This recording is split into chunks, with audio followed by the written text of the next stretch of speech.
discussed, I think it's still floating around the air, whether or not we should be establishing some type of direct relationship between the faith communities in this region and UMBC, University of Maryland, Baltimore County, which has one of the most prolific STEM programs in the country for people of color.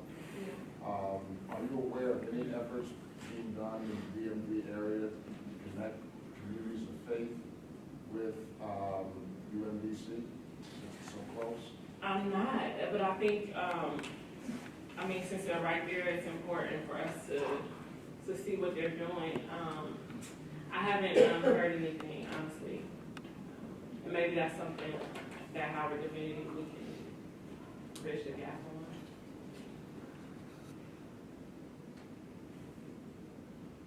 But good question. Yes. I have a comment. When my husband was African, or West African Nigerian, we had my cousin's kids there. They range from like, they're big kids, they're adults now. They range from like 1 to like 5. We used to keep them, there were 40, there's 4 of them. And he was the engineering student there at UMBC, then he went to Morgan School of Engineering.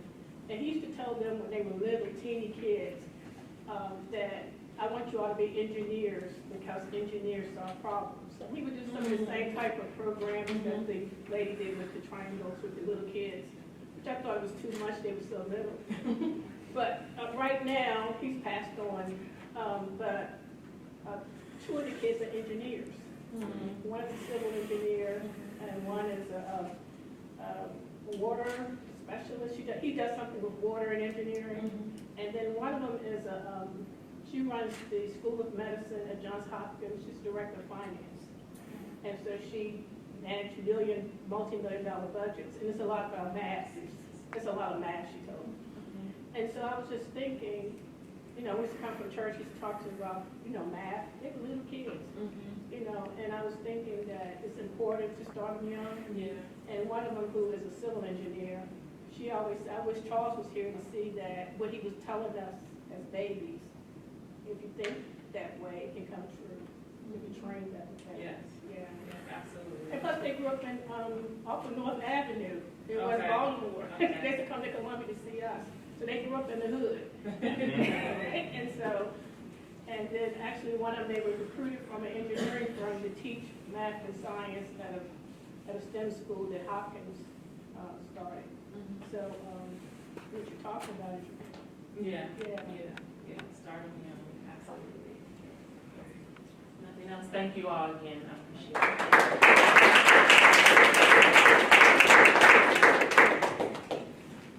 Thank you, Ace. As you can see, there are exciting outreach programs going on in churches, faith-based organizations, and also in the public schools. I think I'll turn it over to Fred to have a concluding word here. And while he's coming, I think we should give Fred a big hand. Great work he has done with this particular project.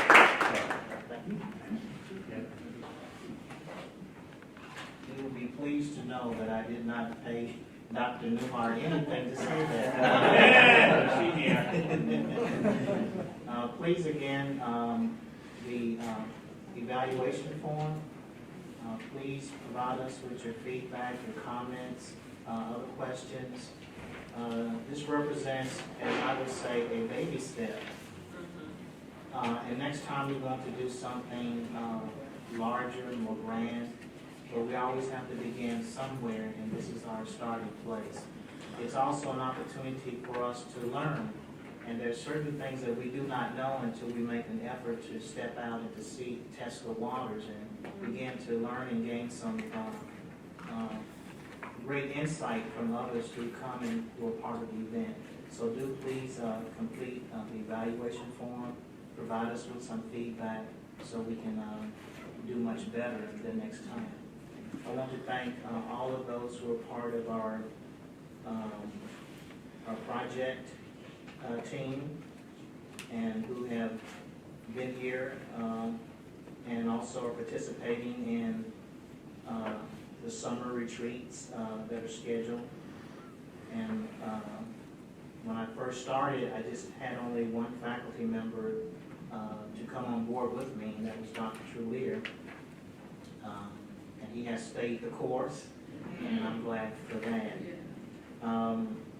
And also at the beginning with us was Dr. Domney and Dr. Dunstan. They have stayed the course as well, and have enabled us to make some important connections as we've gone through this. And then Dr. Newhart and Dr. Ahn coming on board, and when I began to ask the students in systematic theology, well, what is your principal source? What do you draw upon? And I just began to assess through my own courses, where was their go-to source for many of them? It was Bible, it was Scripture. And so I was very pleased to have both Hebrew Bible and New Testament represented through this project, through Dr. Ahn and Dr. Newhart. Persons who are not present with us who have been very, very helpful in the process have been Nancy Howell, Darren Marks. They were our mentors who have provided us with some very good feedback as we were talking about revising our courses as well as trying to plan events. And Darren Marks made the comment that, well, we shouldn't do a conference where it should be just talking heads. It may have rubbed a few people the wrong way when he made the observation, but it sparked my imagination, and I thought, well, let's try to do something different. Let's try to do something different. And I think it has brought us some very, very good results. I would like to thank all of those who participated in the program. James Stark, he wasn't able to stay for the remainder of the day, but doing some very, very excellent work and providing us with some very good information about what's going on at one of our sister institutions, Catholic University, doing some tremendous, very good work there. There are other schools that are part of the consortium, and they're doing work. Next week, I will be going to Gettysburg, the seminary there. They will be putting on their conference, and I'm participating with them and learning from each other. So a lot of richness will come out of this, I think, after we finish, and we have 3 schools in our consortium that we can continue to do this work together. I'd like to thank Audrey Daniel and also Hazel Cherry for being a part of this. And I think earlier during the day we had, through the panel, at the point where we had the type of engagement among scholars when we talk about the theological issues. But what is represented through the presentations from Audrey Daniel and Hazel Cherry is that what do you do to get people on the ground level? It's one thing for us as scholars, as students, to come and have an engaging conversation about religion and science, but what do you do to engage people at the ground level? And I think their presentations show us that you start early and you start with children and you make a tremendous impact and a difference.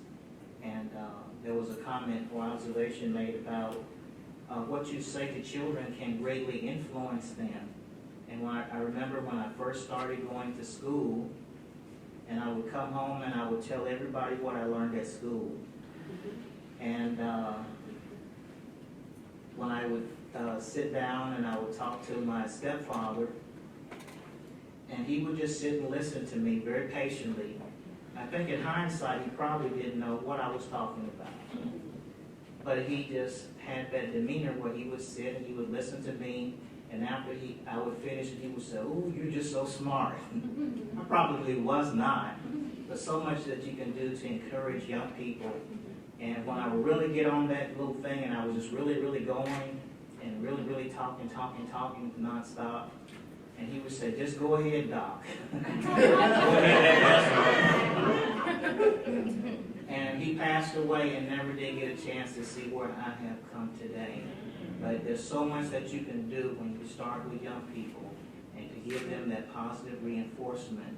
We want to see more persons of color involved in religion and science dialogue, more persons of color in science, but you have to start in that early stage in order to prime and to prep and to get people ready for to do this type of work. I don't know what we will do the next go round, but with your feedback, your comments, and your questions, I think that we will be very successful in our next endeavor. I want to thank all of you for being here, and those who were here at the very early part of the morning, and those who came at later parts during the day. And thank you for spending your time with us. You could have been somewhere else, but you chose to be here, and I'm very thankful and grateful for that. Before you go, there might be some items over here on the buffet that you will take. You can't take the canisters, and you can't take the coffee. But for the bottled water, any soft drinks, and we were told earlier that that's not good for us. But there might be water or juices, and maybe not too much sugar in it, but maybe you can get by on that. But do help yourself, and be very safe going to your various destinations. And thank you again for coming out and being a part of this event. Thank